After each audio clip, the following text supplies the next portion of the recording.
right, ladies and gentlemen, this is episode 3 of Live from the Tracking Room. This is Powers Out edition. I got no power over here. I'm in here chilling out. I got some candles going. I'm all caught up on all my podcasts, so I figured I'd do one myself. I see what you guys got going on. Today is September the 20th. 2018 for those of you bitches that care. Nah, man, what have I been doing? I've just been sitting here, I guess, thinking about, that there's some people that, you think there's some people that just lay down and go to sleep, you know? I was thinking about that, sitting I remember my dad used to tell me when I was a kid that late at night, when it's time to go to sleep, you just lay down and you go to sleep. And I remember thinking that shit was unbelievable, you know? That human beings, even when I was a kid, I was like, you just lay down, you just will yourself to sleep. Are you kidding me? There's people that I guess are doing that, you know? People that are of the man, we're just coming in straight onto into a thought on that one, on this podcast. There's people that just they don't smoke weed, they don't drink alcohol, and they just go to sleep. That's life. They probably go to work. They wake up at 6 a.m. and get ready, and they're don't have to be at work until 8:30, but they're up at 6, and they don't even have a considerable amount of traffic. Maybe they're just small town Americans, and they have breakfast and watch the news, and then they go to work and they sit at their desk and do some accounting, or maybe they do something with somebody's taxes, you know, something like that, like a spreadsheet job. And then you got some lunch, and then more work, and then you come home, dinner, and then you lay down at 9:30 p.m. and will yourself to sleep. You think there's got to be hundreds of millions of people doing that. I'm not one of those people. Even though I worked all day, it's after 1 a.m., I come home, my power is out. I'm up, dude. I feel like I got something to do. I couldn't just lay down and go to sleep. So I figure I'd at least give a shot of a third podcast. The thing I'm realizing about these podcasts is that, for one, no one's going to listen to these first episodes. So fuck the content. Really, fuck that. I really don't care. The process is doing it. That's really the main thing. So if you're listening to it, and somebody's going to listen to it, and if you are, welcome, dude. Thanks for being here. I appreciate you. But they'll get good eventually. I just got to they're just going to suck a little bit. I don't exactly know what I want to talk about. You just got to get into them, and you start talking, you figure it out. But right now, I'm chilling. I'm probably going to, even though it's 1 a.m., I'm probably going to, after this, chill and maybe listen back and read a book or some shit, you know? But I'm sitting here by candlelight for now. What else, man? I went and saw the new movie White Boy Rick. I went and saw that the other day. Pretty good movie. Matthew McConaughey, anything that dude's in is probably going to be pretty decent. It's pretty funny, for a drama, kind of like a drama type of movie. It was pretty funny because the characters are stupid, dude. Some of the characters, they just play... the main characters are just some ignorant white folks. They just do some ignorant shit, and they're just fully living in their willful ignorance, you know? Out of context, they live in Detroit, right? So in Detroit, in the 80s is where this is set.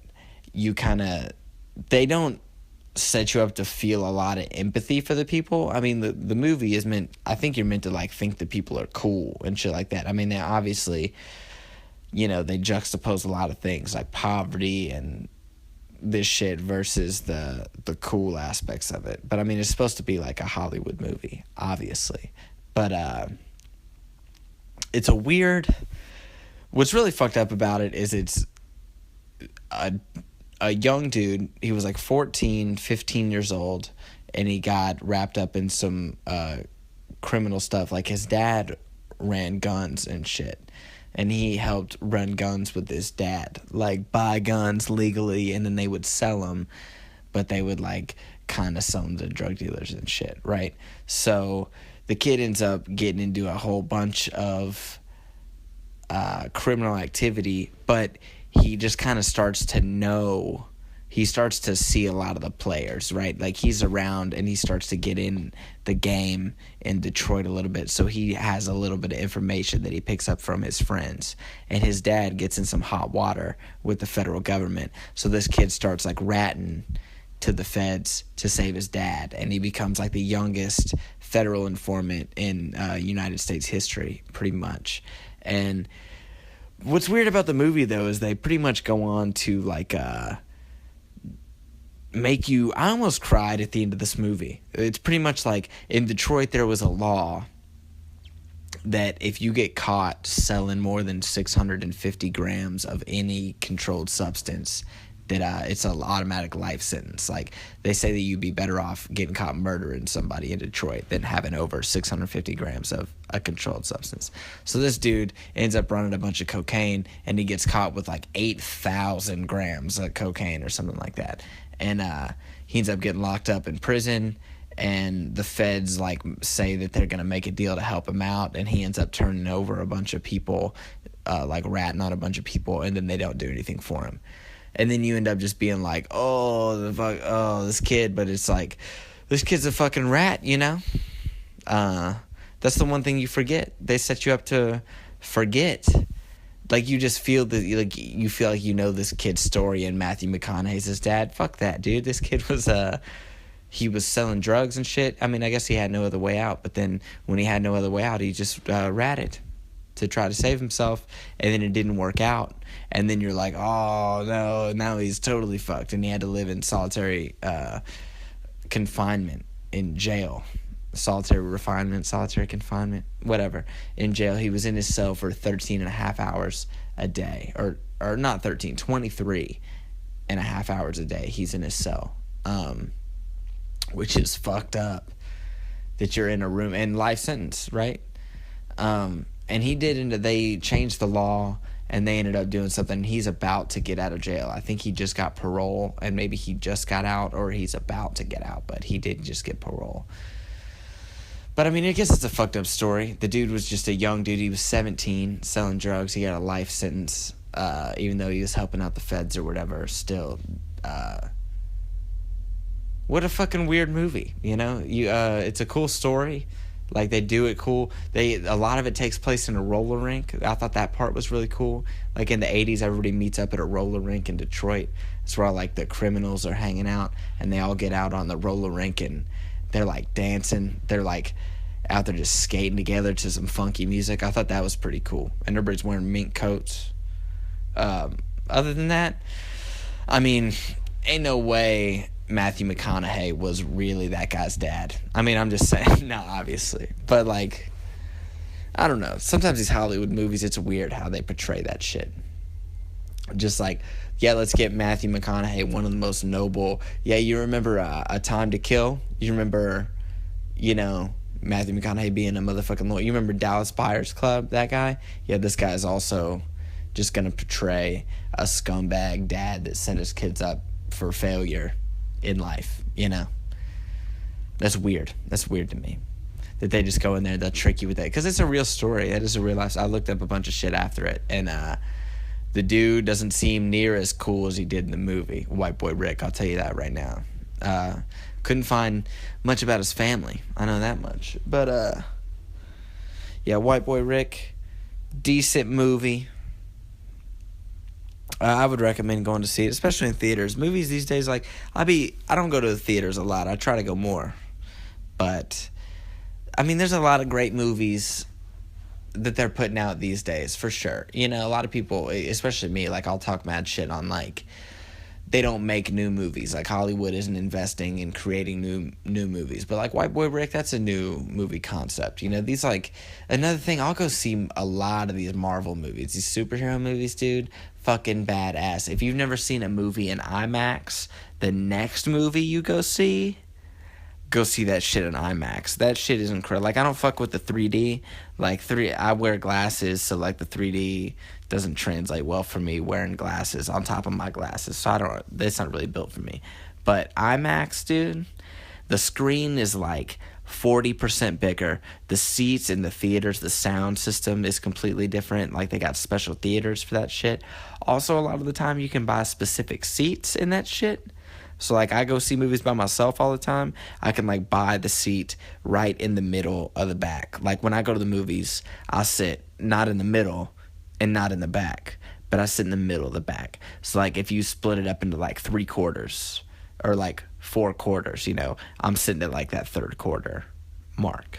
That's, like, my spot at the movies. So, IMAX, I fucks with IMAX. We got one at Opry Mills in Nashville. There's not another one around in any other theaters, so I really fucked with that. If you haven't had an IMAX, especially animated, like, I saw The Incredibles 2 in IMAX. Oh, my God.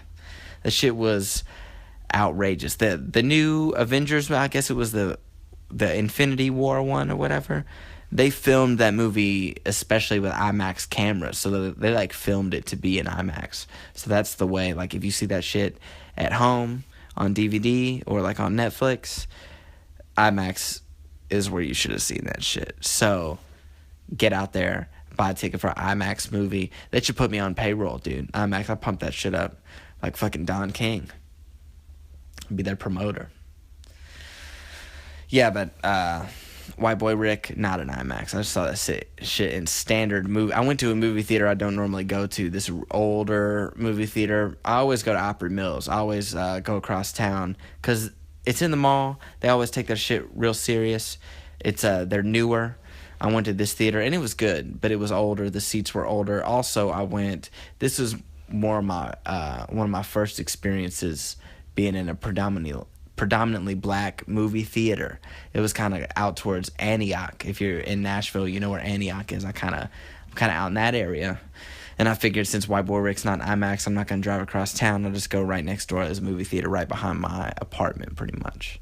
And it was cool.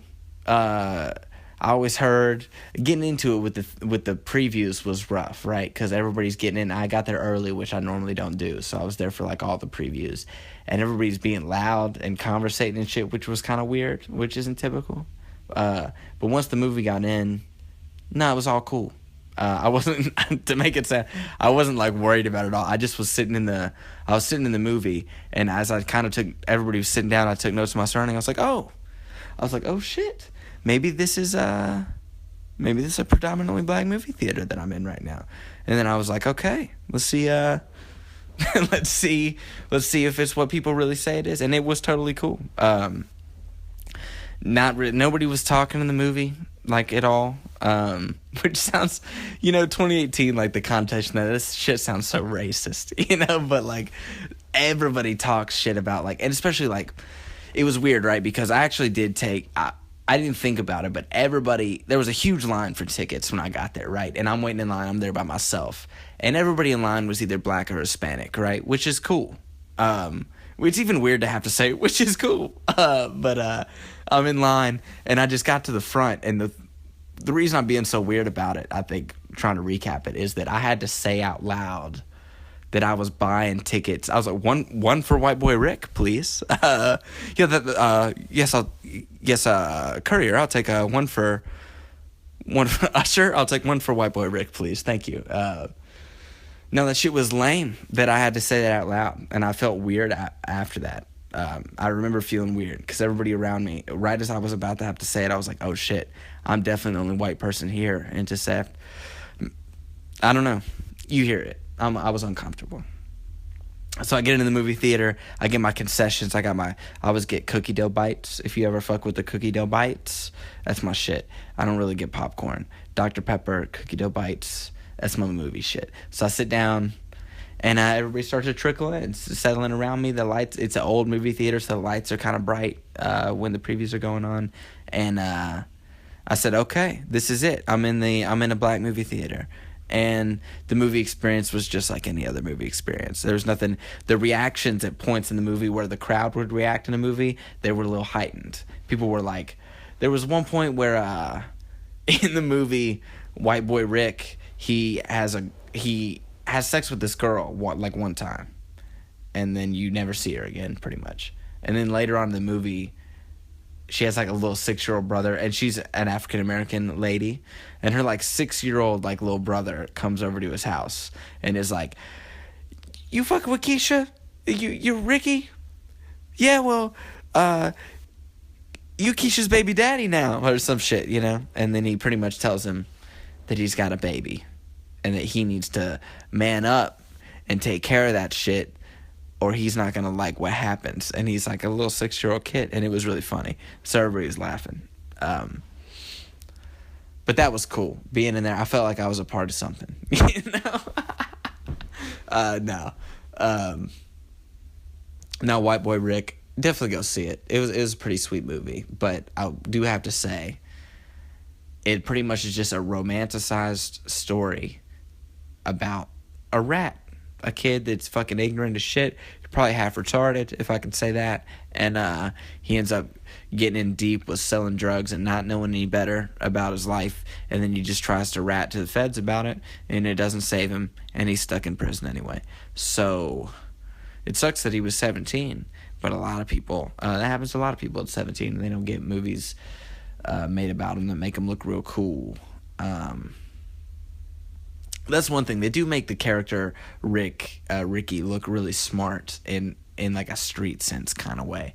And I think it's just like the story is that he's a rat, and that he was held in a Michigan state prison, or I think he was in different penitentiaries around the country, but he was held in prison on a life sentence for a charge that like nobody else was held on. He was in prison longer than anybody that was. I think he was in prison longer than any nonviolent offender. Like, he was the longest serving nonviolent offender in Michigan prison history. Something like that. So that they tried to use that story that like he was an informant, and then he was a rat, that he was like, oh, he was real observant, and he always asked questions, you know, so they always see like some dude in a suit's over here partying, and he'll be like, "Hey, yo, Nug, who's this guy?" And he's like, "Oh, that's the guy that sells everybody coke." And he's like, "Oh, cool." And then later on, he's just like, "That's the guy that sells everybody coke." You know, so it's just like, they try to make it look like he's super observant. There's one part where his dad's like teaching him how to sell guns, and then he goes into these drug dealers with some AK-47s, and he ends up making a shit ton of money. Dude probably wasn't that smart, honestly. Let's be real. If he was that smart, he probably wouldn't have ended up in prison longer than any person that never committed a violent crime. Let's be real, you know? And also had the feds in his corner. So, you know. Good movie, though. Definitely check out the movie. What else, man? Shoot, I don't know, man. Say I'm sitting here with this power outage, you know what I'm saying? Sitting out here, it's luckily it's not too hot outside. I feel pretty good. I took the benefit of having no power is that you got no hot water. I don't know if you call that a benefit, but you get to take a cold shower, and then your body temperature is pretty low, you know, considering. And so if it's hot in your apartment, you got no AC, that's something that's good, is you get a little cool. The shower kind of cools you off. You don't get to make the mistake of taking a hot shower and stepping into a hot house. So that's cool.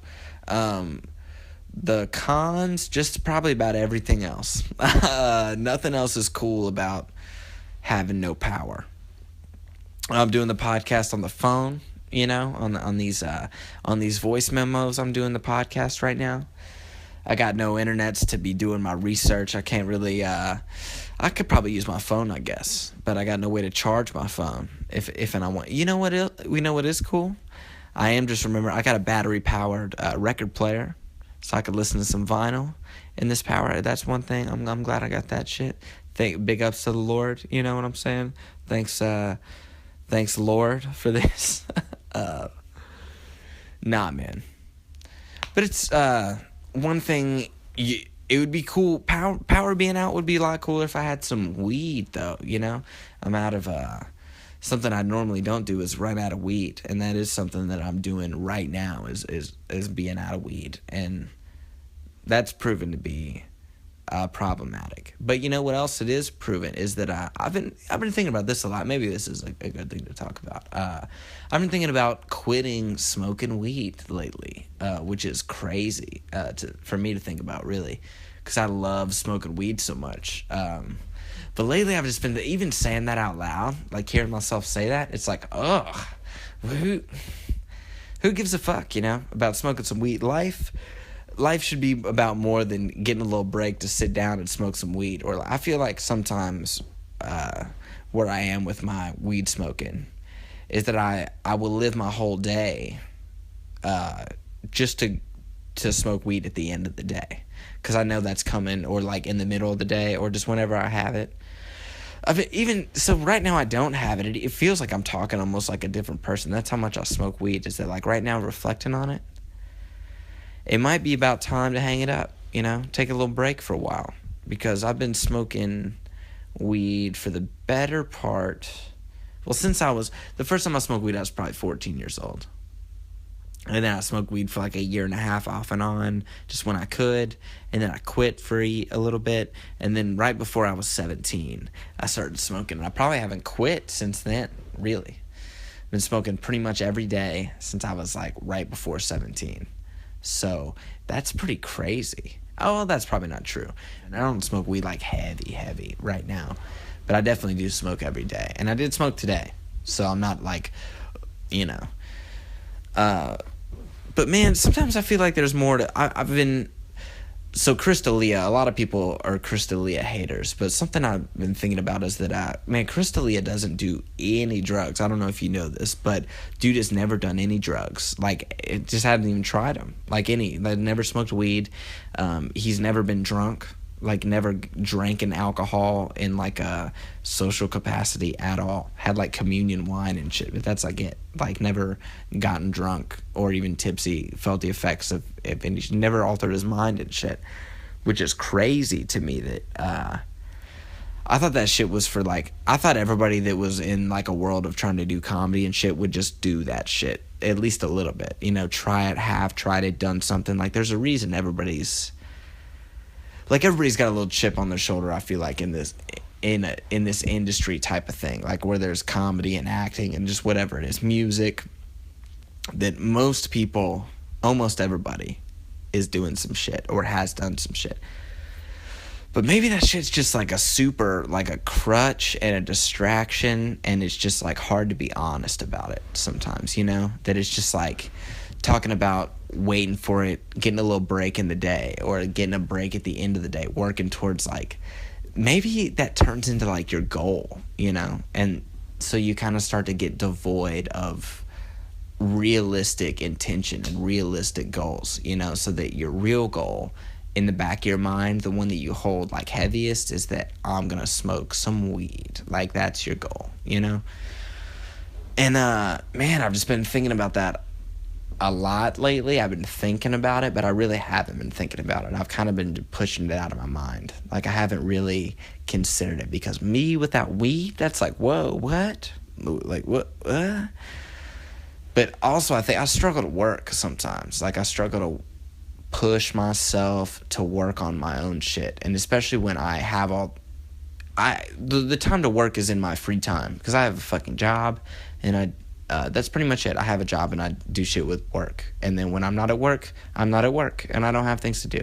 So really, I should be fucking working on all the things that I know that I want to do. Like, working towards my stand-up comedy and writing more jokes and getting out and doing spots, and working on, I have a script that I'm trying to finish up, and just all the stuff that, even things I don't know that I want to do. Things that, like, I just got to start putting some work in on something to do it.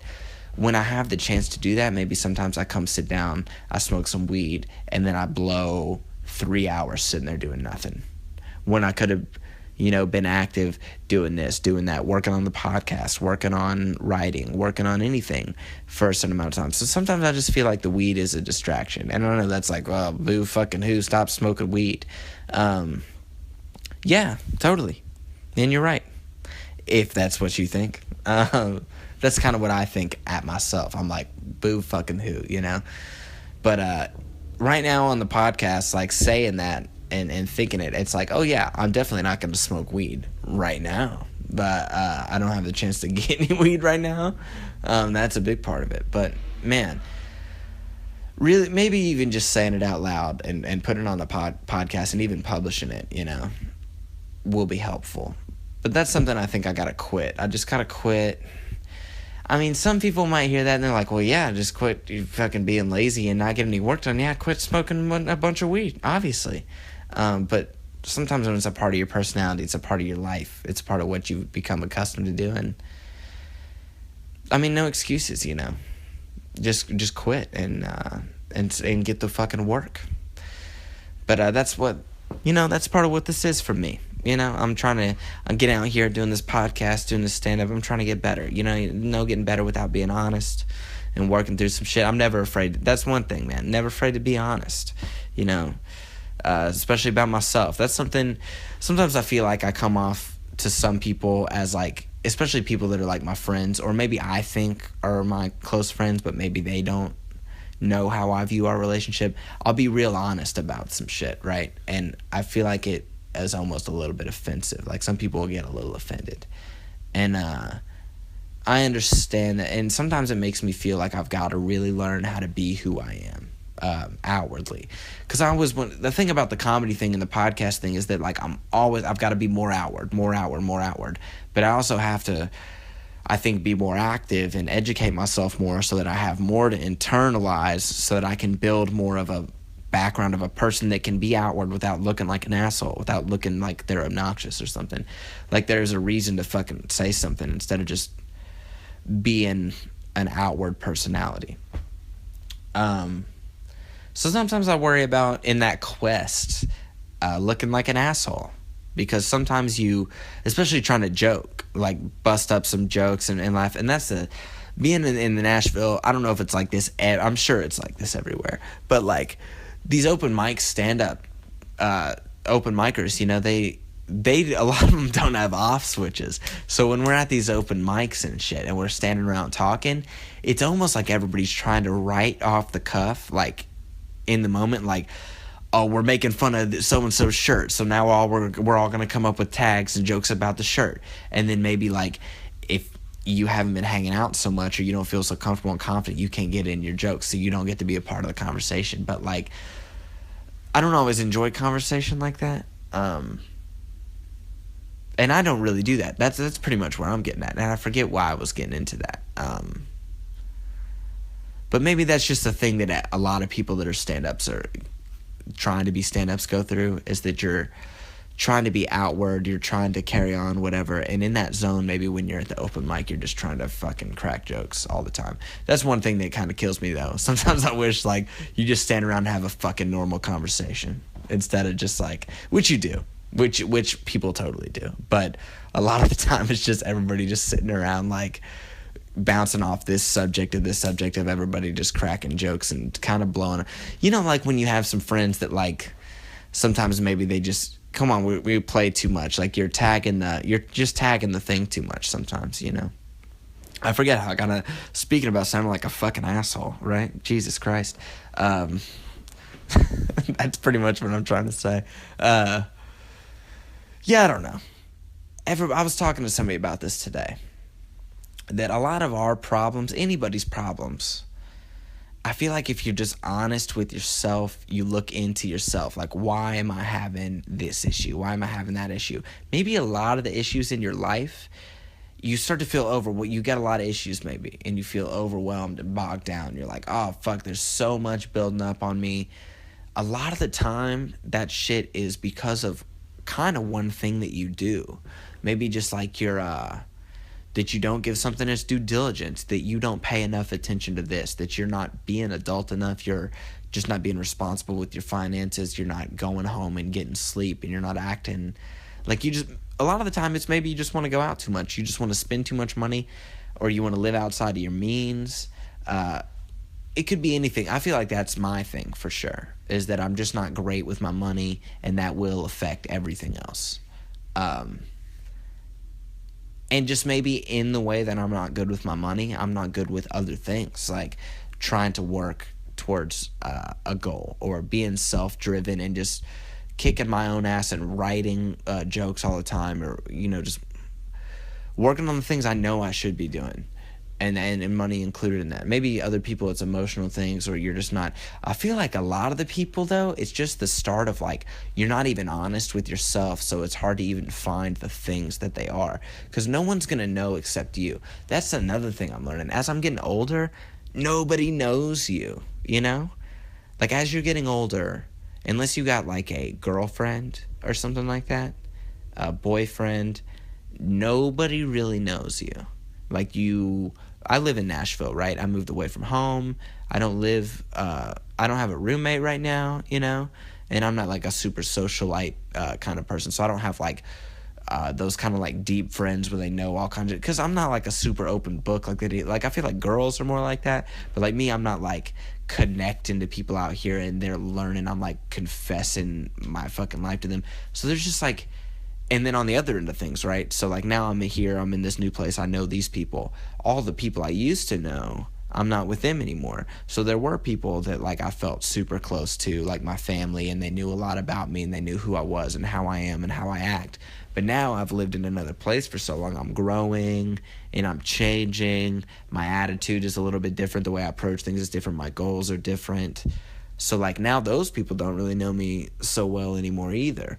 So, like, nobody really, I'm not saying nobody knows me, I'm saying just like, I feel like for a lot of people, this is something that is probably happening for a lot of people as they become adults, is that, like, you start to realize that maybe that nobody really knows you.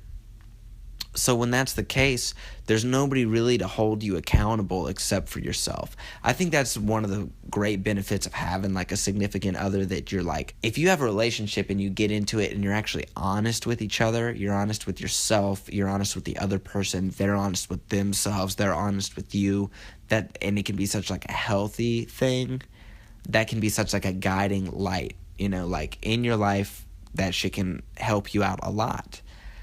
But then if you have like a relationship with somebody that's totally fucking ignorant, and you're maybe even ignorant, or, awareness, it pretty much all comes down to the word awareness, like mindfulness. In Buddhism, they talk about what it is to be mindful of your surroundings, mindful of others, just the concept of mindfulness and awareness. That's a really healthy, beneficial thing to have. You really aren't able to better yourself and strive for anything if you're not first aware and mindful, and then you can be honest, right? So, but also, right, like, if you don't have that relationship, if you're not with somebody that you can get to know, and like intimacy kind of brings that stuff out, right? So you can get to know somebody, and you can confide in them. You feel like they know you, and you can kind of bounce off each other like that. But if you don't have that, what do you got? You've got yourself. You've got to depend on yourself to guide that. You like to and the other thing is the motivation, right? If you have a significant other, you like love that person, and maybe that person makes you like, oh, I gotta get up and I gotta work hard. I'm trying to save some money and be valuable. I gotta, establish my self-worth so that I know I'm valuable to that person, right? But to do that for yourself, though, to be like, I've got to establish my worth for me. I feel like that's hard for a lot of people. It's definitely hard for me, because I'm hard on myself. I'm strict on myself with things. Like, the way I have standards for shit is really high. But also, I will let myself slide and just sit around and fucking smoke weed and not think about it, kind of separate, like push it off to the side a little bit. Like, it's not something I have to deal with right now. So, what? Do I gotta go out and get a girlfriend? No, probably not. But that's how I feel. Sitting here right now talking about it, maybe that's a good thing about this podcast already for me, man, is that, like I said, the content might be trash right now, and it might not even be worth listening to, and you might not like it, and if you don't like it, you're not gonna you definitely wouldn't have listened this far into it. But for me, it's almost like a therapy. Like I was talking about, if you have a significant other and you have that relationship, the thing about that is you get to hear things out loud. You get to bounce around some thoughts that you wouldn't have bounced around just on your own. That that honesty thing. I think that's what it is. As you get into a conversation, honesty starts to leak out. You'll just start to say something or think something that you would have hidden from. You wouldn't have stumbled upon without that conversation. So this right now, I mean, definitely is helping me. What else, man? We got Rob Schneider coming through the comedy club in Nashville this weekend. Rob Schneider, that's going to be... I don't think I have a lot to say about that. That's not really a talking point I want to get into, but I was just thinking about that. That's something that ran across my mind. I don't know anything about Rob Schneider's stand-up. I do know that he is the you can do it guy from all those Adam Sandler movies. He's definitely fun. He was in those Deuce Bigalow movies. That was like his starring role movies that he was in. I also every time I think about Rob Schneider, I think about those South Park sketches where it's like Rob Schneider was just a normal Hollywood actor, and now he got like hit by a stapler, and now he's a fucking stapler. You know, like Rob Schneider is a stapler, or whatever. What movies were they?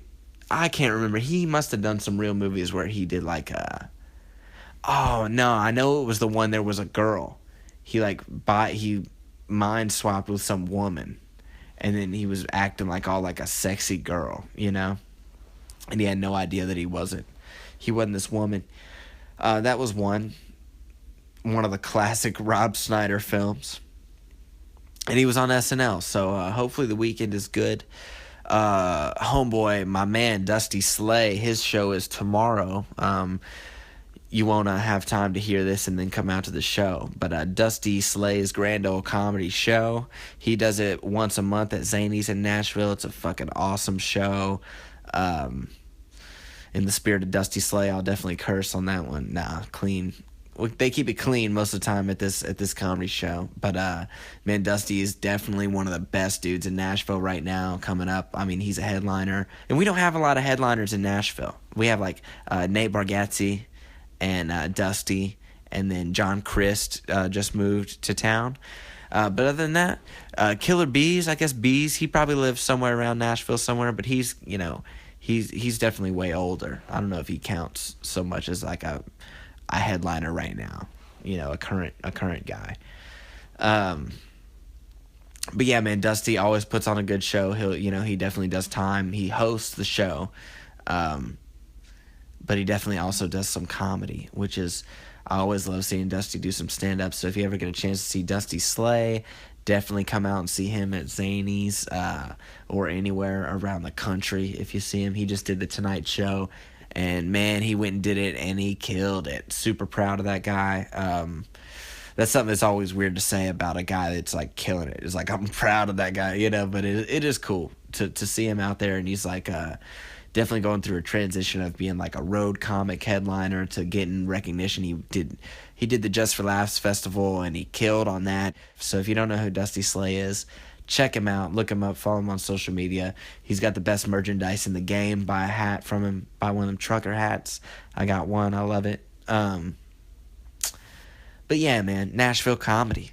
I feel like we're about to start moving up in the world. I feel like we're about to land some more headliners. I feel like we might... Nashville is almost like a suburb of LA now, you know, like... There's so much shit that happens around the country, and the country is really kind of small for people that work, you know, because flights are accessible. You get on a plane and you go to work. You wake up in LA in the morning on Friday, and then you go and get to your city, and then you headline that night, and then you're there. I mean, so it's not even like, it's just kind of like an inconvenient car ride, really, like a commute kind of situation. So, like, you know, Nashville, Atlanta, I knew New Orleans that was doing a lot of film industry stuff in the past several years. Like, the film industry has operated a lot in New Orleans, and a lot of people, something happened in Louisiana, I guess, with some laws where like money is going to be, like, it's just extra money to film there. So a lot of people are starting to think that that's going to start to move towards Nashville. So a lot of industry stuff will be happening in Nashville as well. It's definitely like, you know, the South's got cheap real estate comparative to other places, and there's a lot of room to do things, so I guess it'd be smart. But just a lot of comedians, I guess, are thinking about I've heard a lot of comedians talk about wanting to move out here. Like Theo Vaughn was talking about maybe coming out here. Joey Diaz, I know, talked about, he likes Lexington, Kentucky, which is like close to where I'm from. Thinking about moving there, thinking about moving to Nashville. Just I've heard a lot of people bring it up. Burt Kreischer talked about like if he moved anywhere. I mean, his daughters are in like high school and stuff, or one of them is in high school, and one of them's about to go into high school, so they're pretty much probably locked in where they are for the next little bit. But man, it would be so dope to get some sweet headliners in Nashville so that we could just have a more banging comedy scene. Because right now it's like, I mean, Nate Bargatze is here, but he's not like, he's not like around. He's not like a part of our scene, which, I mean, he's like the only guy, so what are you going to do? John Christ, I've seen him around a lot since he moved to town. He comes to Zanies and does guest spots all the time. I don't think I've seen him out at any mics or anything. And then you got Dusty pretty much after that, and Dusty is super active in town. Dusty is on the road a lot, and he's on the weekend, like on the road on the weekends a lot. So you don't really see him in town either. And then after that, that's like our headliner status. I mean, you got Brian Bates is like somewhere in there too. But then like underneath that, I mean, you just got like pretty much all the open micers. And then like there's open micers that are like the top tier open micers, but they're still open micers. And I feel like even those people, like it would help them jump the gap to the next thing if we had more like comedy clout in the city, like we just had more like people that are fucking got recognition for comedy, then people would come to see them, then there'd be these other people, then people would start to pay attention to them, then they'd come up, and then that's just the beginning of the scene, so hopefully that's something that happens here soon, because I look at just like the everybody talks about it right now. To beat a dead horse is fucking, whatever. But the Comedy Store in LA, dude, I mean, they just got the best comedy scene in the world right now. It's the format of their club shows. I mean, of course, it's always been like that. So for better or for worse, at the Comedy Store in LA, like it's just showcase style shows all the time. 15-minute spots all night long. Maybe they'll have all 3 rooms open, but that's pretty much how they do it. Like they might have different shows in different rooms. Like they'll have the roast battle show, or they'll have like Sam Tripoli's show, or just different people will get a different show at a different time in a room. But more or less, it's pretty much like a showcase of comedians coming out and doing spots. They have their potluck that they do. I don't know if that's every week or what, but it's like 40 comedians doing 3 minutes each. But man, it'd be cool to have something like that in Nashville, where you just have like, one night a week even, where it's just like all these killers are just on a lineup for 15 minutes, and it's a 90-minute show, 15 minutes at a time.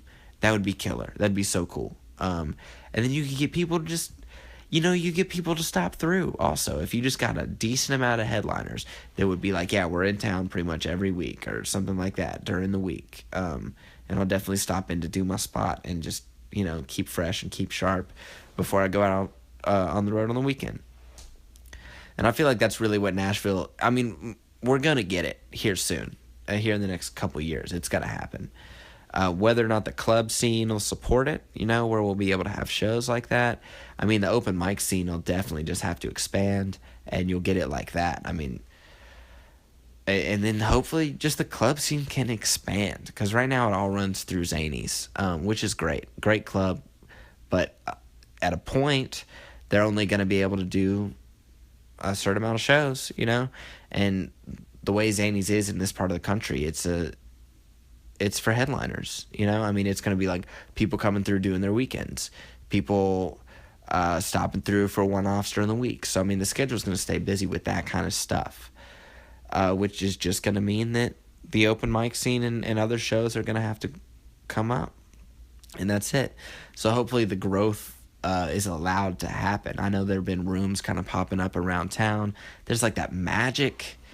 there's some magic show place in town now. I can't imagine that they're only going to be able to do magic forever, every day from now on. So like they'll probably end up doing some comedy shows. There's a room in the Hutton Hotel that just opened up, like a small venue, and they want to do comedy shows there. We have Third Coast Comedy Club, which is a small small comedy club that's been in town for a while. And then just all the mics. The East Room, always a killer of a spot. I love that spot for comedy. It's really fun.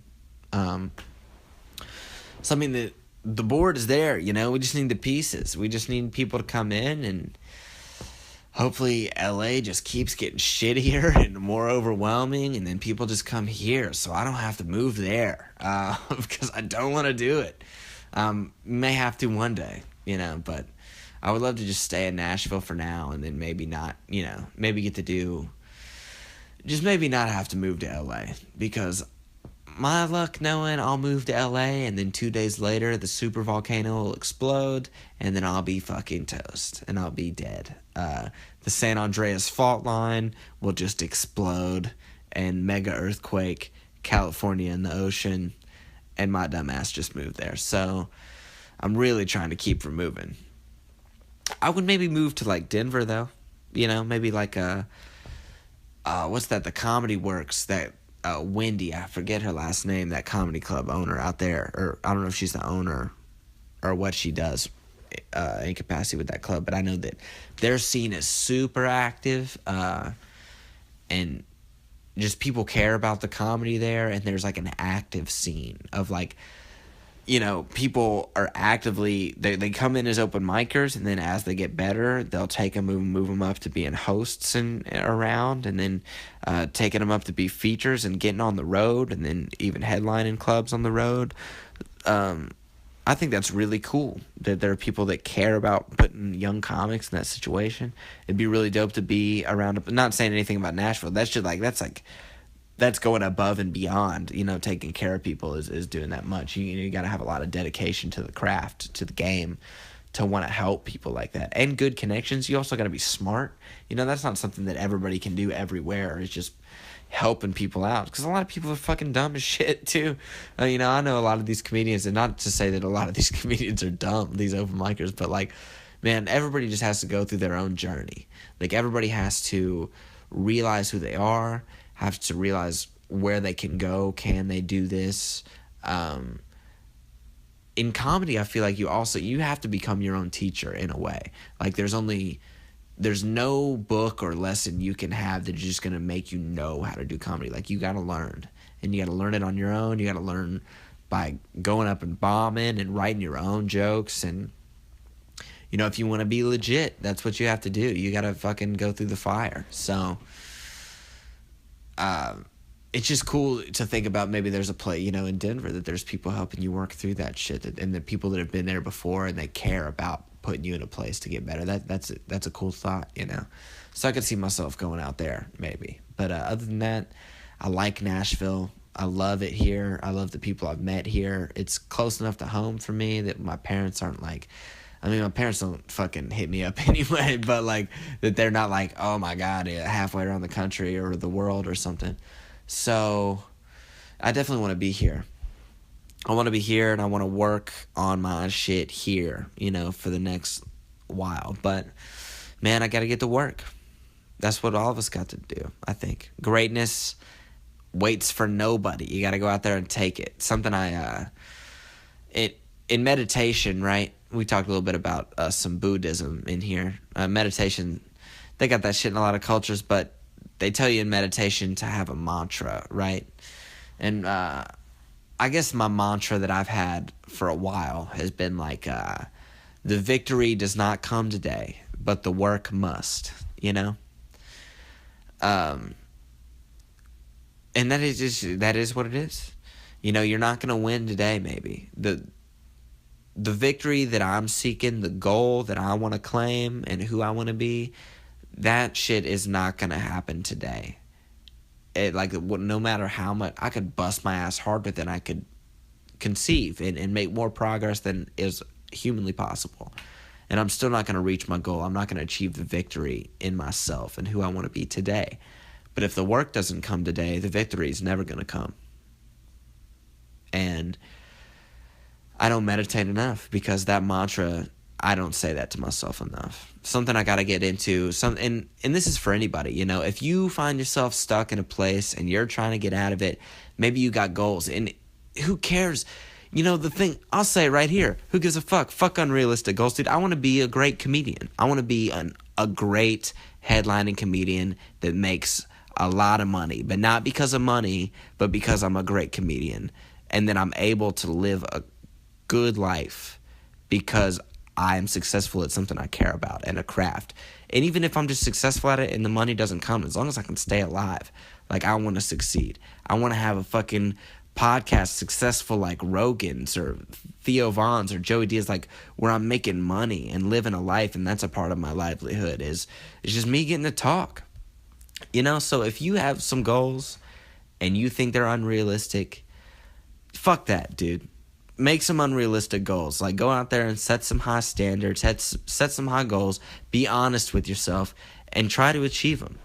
And there's a lot of tools that we can all use for accomplishing that shit, like writing the goals. I learned this when I was in audio engineering school.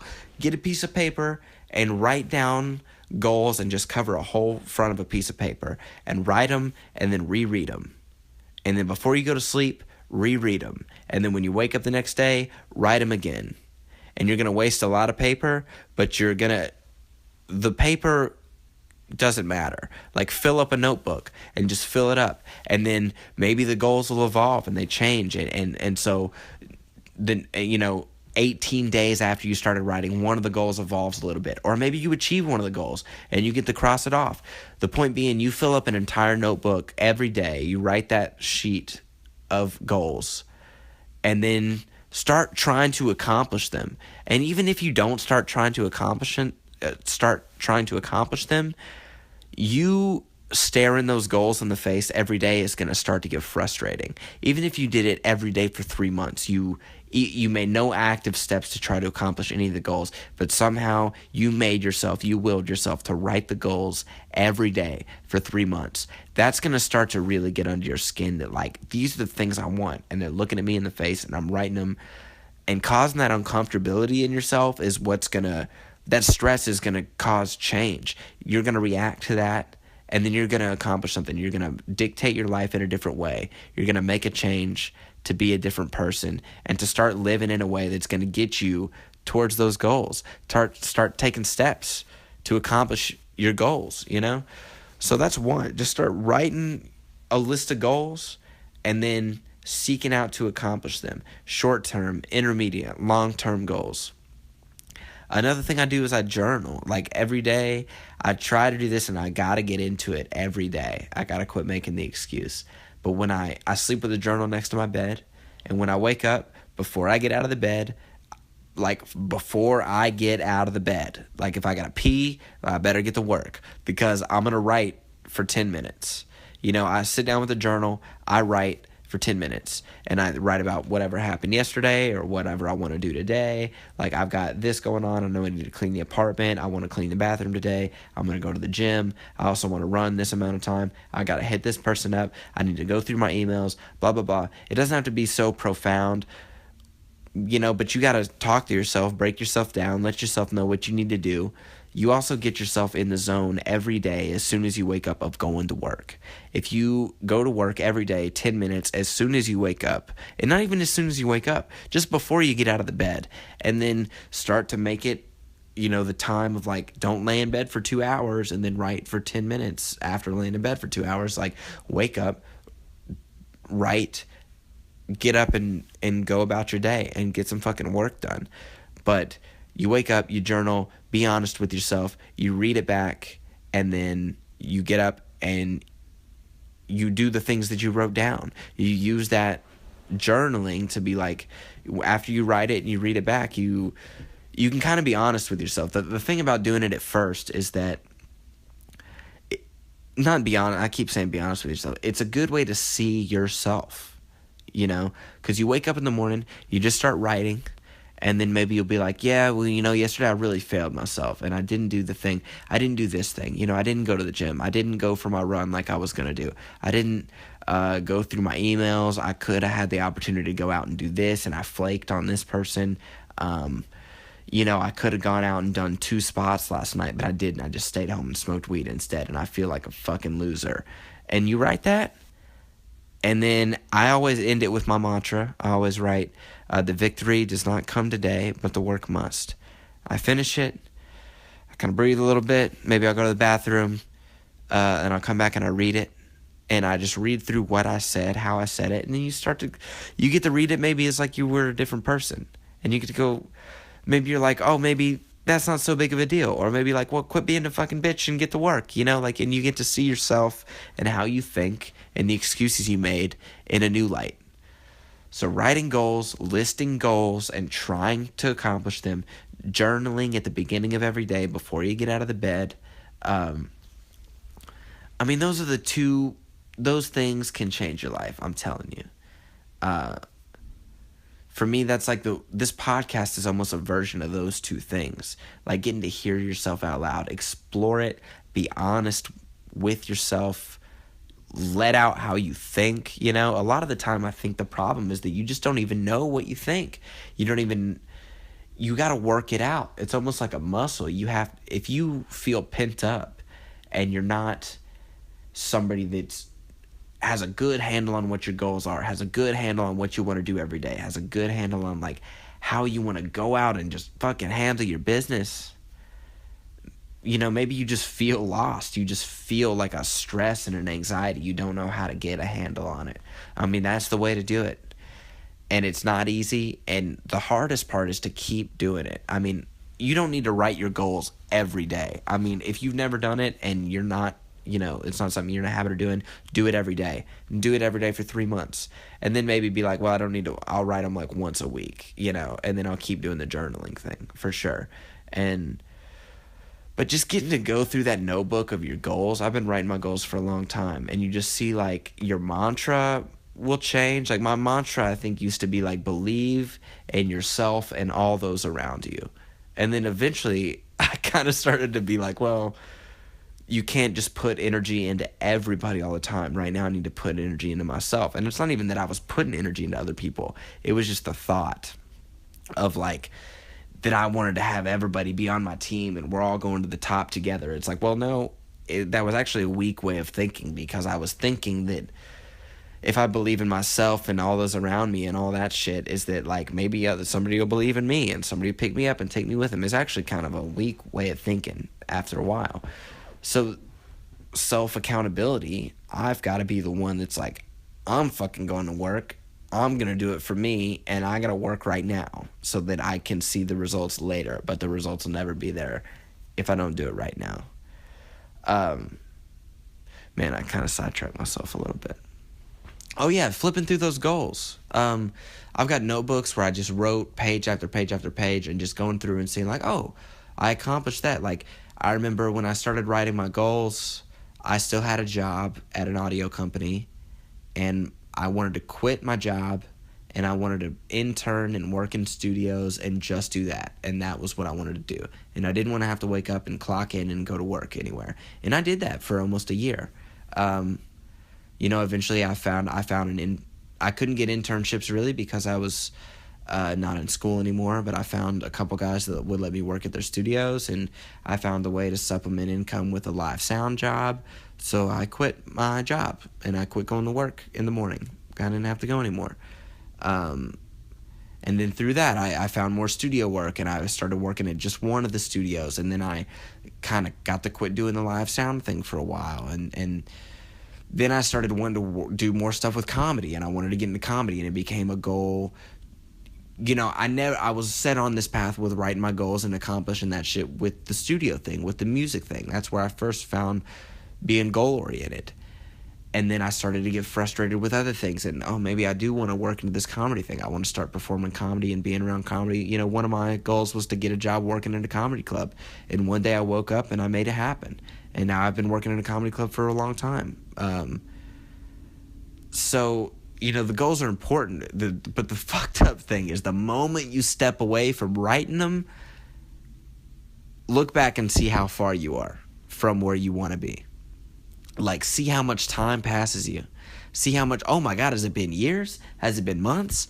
Where have I been? I was putting so much energy into this. And that's the glory of it, but also the bad part of it, is that if you fall out, you kind of gave yourself a system to shit on yourself a little bit and go, you need to get back to work. You're falling out and you're not getting to work.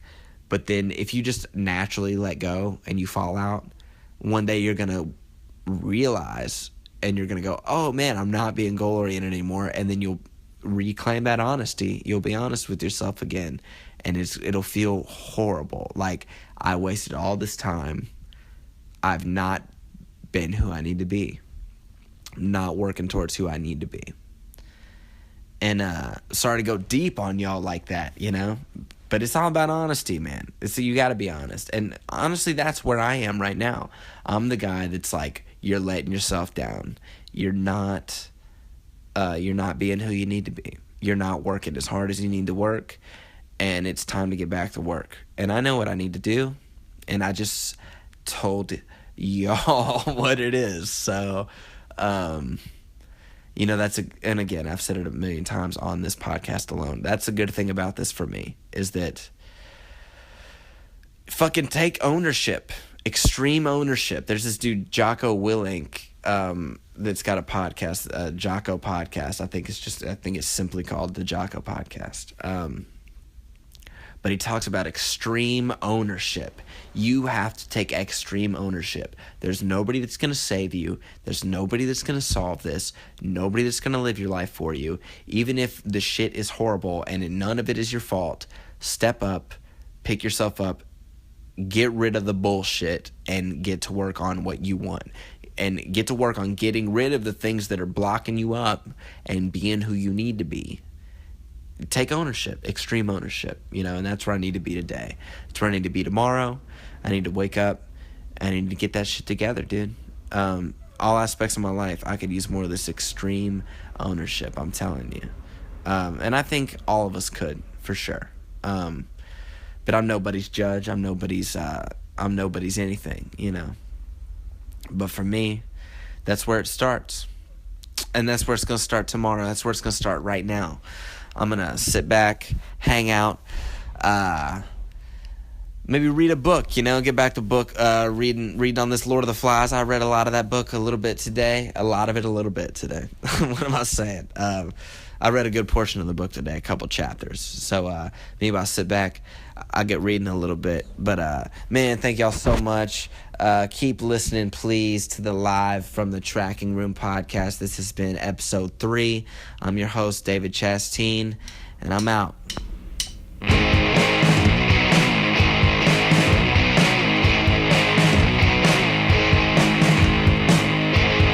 third eye's looking straight at me. I'm up in the mountains with the monks.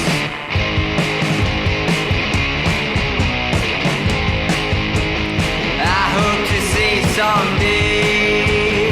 I hope you see someday. I hope I see someday.